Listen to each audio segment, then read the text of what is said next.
is to break the cycle. Before the cycle breaks me. Hey, how's it going guys? Kaptain Kuba here, and today I'm gonna talk about my most anticipated new IP for the PlayStation 5.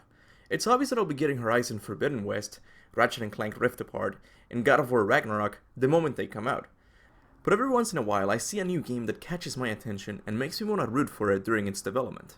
At this moment that game is Returnal, a game developed by the House Marquee and published by PlayStation Worldwide Studios. We don't know much about the story, but from the first trailer we know that the story revolves around this woman who crash lands on an alien planet and is forced to relive her moments of landing there again and again, similar to Edge of Tomorrow. The trailer also gives the impression that with each death, the protagonist's appearance will change more and more. This world is becoming part of me, infecting my mind. This sounds very similar to Sekiro's rot mechanic. This coupled with fast-paced third-person shooter mechanics, and you got yourself the baby of Doom Eternal with Sekiro. Now this trailer came out on the first PlayStation 5 showcase about 3 months ago. The developers have gone silent ever since. The game didn't even make an appearance in the latest PlayStation 5 showcase. Well, not exactly. Technically, Sony did show some of the game in their closing sizzle, and here's what they showed. Yep, that's all we got. 2 literal seconds of gameplay. While this is very disappointing to the people who really enjoyed the first trailer and are waiting to see more, we should still be more thankful, because we got a glimpse at what the game is going to look like when it finally comes out. On the lower left side we see the HUD of the game. Here we see a health bar, and right off the bat this makes me really happy. Apparently the game will not rely on health regeneration like Call of Duty or Uncharted, but instead will be similar to Doom Eternal's approach to health recovery. Most likely the player will have to move around the map in order to replenish their health. This will prevent players from cheesing the game by killing an entire enemy squad while staying behind the same cover. Now below that bar we see another bar with the number 4 on its side, and its purpose remains a mystery to me. My best theory is that this is equivalent to a stamina bar. In the first trailer we see the protagonist using a dash ability to avoid incoming projectiles.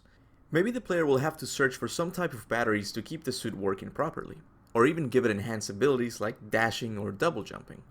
Next to the bar we see a small yellow icon that I believe to be a temporary shield of some kind. I say this because as soon as the icon disappears, we see a red barrier forming around her assault rifle. Since there's a lot of space next to the icon, it makes me think we'll be able to collect more of these shields along the game in order to tip the odds in our favor. And right up here we see another yellow icon that can be activated with the R2 button. What this does, I do not have a clue. Perhaps a bomb to clear out greater numbers of enemies? Maybe. Now in the middle of the screen we see a small bar that's another complete mystery. While she's walking, the bar seems to be normal, but when she encounters the monster, the line becomes more visible. Perhaps this will be a heart rate mechanic that forces the player to calm down the protagonist if she gets too agitated. Now let me briefly talk about my favorite part of this 2-second gameplay clip. The map. This map seems very similar to the one from Star Wars Jedi Fallen Order, and I for one couldn't be happier about that. For the most part, that map was detailed and very reliable, and it seems this game is taking a big inspiration from it. Here we see the player icon and the gate she just crossed, but right over here we see a question mark, which implies exploration of some kind. It seems to me that this game won't be a completely linear experience like Uncharted for example. Instead we'll be able to go back to parts of the game and look for supplies and maybe even collectibles. The last thing I want to mention is the down D-pad button indicator on the top right of the screen. In the first trailer we see the protagonist changing different types of ammunitions on the fly. Maybe this will be the button that makes it happen? I really don't know. This small gameplay section really isn't enough to make accurate predictions. We simply have to wait for more news on Returnal. I just wanted to make this video because I'm surprisingly excited for a game I know practically nothing of. But what do you guys think about this game? Are you as excited to play it like I am? Please leave your thoughts in the comment section below. I really want to know what you think about this. With that said, I want to thank all of my awesome members for their monthly support of the channel. People like Arif Helmai, Daniel Kenya, and Tier to name a few really go above and beyond to support this channel. I would also like to thank all of my subscribers for liking and sharing my videos. This channel would be nothing without you guys. And with that said, go forth, in the name of Ragnarok.